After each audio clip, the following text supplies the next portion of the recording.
Malaysia প্রবাসী ভাইগণ, আশা করি আপনারা প্রত্যেকে ভালো আছেন। মালয়েশিয়া কলিং সুবিধা চালু হলে সবাই কিন্তু পাবে না। স্বরাষ্ট্রমন্ত্রী আজ যে ঘোষণা দিলেন, চলুন খবরে বিস্তারিত জেনে নেওয়া যাক।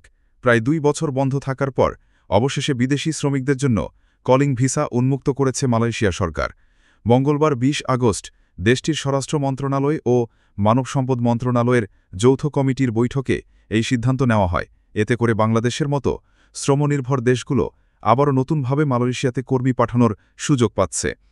সরকার এবার দালালকে কোনো প্রশ্রয় দেবে না।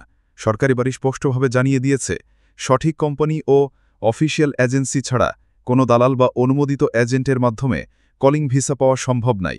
দালালদের মাধ্যমে ভিসা জালিয়াতি, কর্মীদের হয়রানি ও অবৈধভাবে শ্রমিক প্রেরণের ঘটনা ঘটায় সরকার এবার কঠোর নিয়ন্ত্রণ আরোপ করেছে। শ্রমিকদেরকে সতর্ক থাকতে বলা হয়েছে, যেন তারা ভুয়া দালাল বা অপ্রমাণিত কোম্পানির ফাঁদে না পড়েন। এখন নতুন করে কোন কোন খাতে শ্রমিক নিয়োগ হবে, সেটা নিয়ে অনেকের মনেই প্রশ্ন রয়েছে। মোট যে 4টি খাতে বিদেশি কর্মী নিয়োগের অনুমোদন দিয়েছে মালয়েশিয়া সরকার, এর মধ্যে কৃষি, বাগান, খনি ছাড়াও সার্ভিস সেক্টরের বিভিন্ন উপখাত রয়েছে।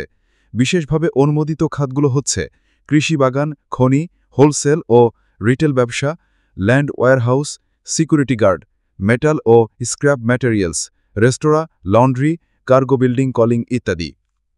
নির্মাণ খাতে এখন কড়াকড়ি আরোপ করবে মালয়েশিয়া সরকার। সবচেয়ে বড় পরিবর্তন এসেছে নির্মাণ খাতে। সাইফুদ্দিন প্রশাসন জানিয়েছে, এবার থেকে শুধুমাত্র সরকারি প্রকল্পে নিয়োজিত কনস্ট্রাকশন কোম্পানিগুলোই বিদেশি শ্রমিক নিয়োগ করতে পারবে। সাধারণ বেসরকারি নির্মাণ সাইটের জন্য আর কোনো ভিসা ইস্যু করা হবে না।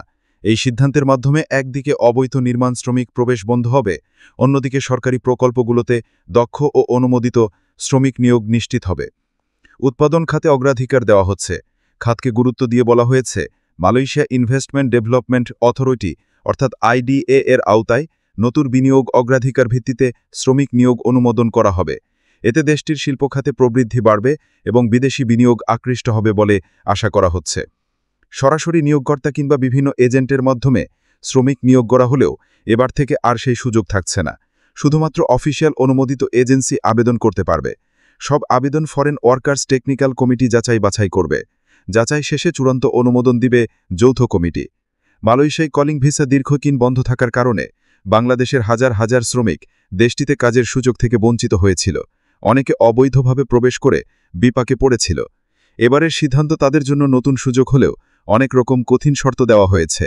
অভিযোগগুলোর মধ্যে রয়েছে 13টি খাত উন্মুক্ত হচ্ছে। এখানে বিশেষ করে সার্ভিস ও কৃষি খাত চালু হচ্ছে। তবে চ্যালেঞ্জ রয়েছে, যেমন কনস্ট্রাকশন সেক্টরে ভিসা সীমিত করা হয়েছে। তবে এবার অনেকটা ঝুঁকি কমবে, যেমন দালাল ও অননুমোদিত এজেন্টের দৌরাত্ম্য কমবে। ফলে ভিসা জালিয়াতি ও শ্রমিক হয়রানি কমে যাবে। তবে অর্থনৈতিক দিক থেকে এটা অনেক গুরুত্বপূর্ণ একটা বিষয়। যেমন মালয়েশিয়া নিজ দেশের শিল্প ও সরকারি অবকাঠামো খাতকে অগ্রাধিকার দিয়ে তাদের অর্থনীতিকে শক্তিশালী করতে চাচ্ছে। আর এই জন্য বাংলাদেশি শ্রমিক তাদের সবথেকে বেশি পছন্দ। এখন দেখার বিষয়, বাংলাদেশ কি আদৌ এই সুযোগটি লুফে নিতে পারবে। খবরটি আমাদের মালয়েশিয়া প্রবাসী সকল ভাইদের সাথে এখনই শেয়ার করে সবাইকে এই গুরুত্বপূর্ণ খবরটি জানার সুযোগ করে দিন। আর আপনি যদি আমাদের এই চ্যানেলটি, অবশ্যই আমাদের চ্যানেলটিকে সাবস্ক্রাইব করুন মালয়েশিয়া সকল গুরুত্বপূর্ণ খবর সবার আগে পাওয়ার জন্য। ধন্যবাদ সবাইকে। আমাদের সকল ভিডিও আপডেট সবার আগে পেতে আমাদের চ্যানেলটিকে সাবস্ক্রাইব করুন, সাবস্ক্রাইব বাটনে ক্লিক করুন এবং বেল আইকনে চাপুন, যাতে আমাদের কোনো নতুন ভিডিও আপনি মিস না করুন।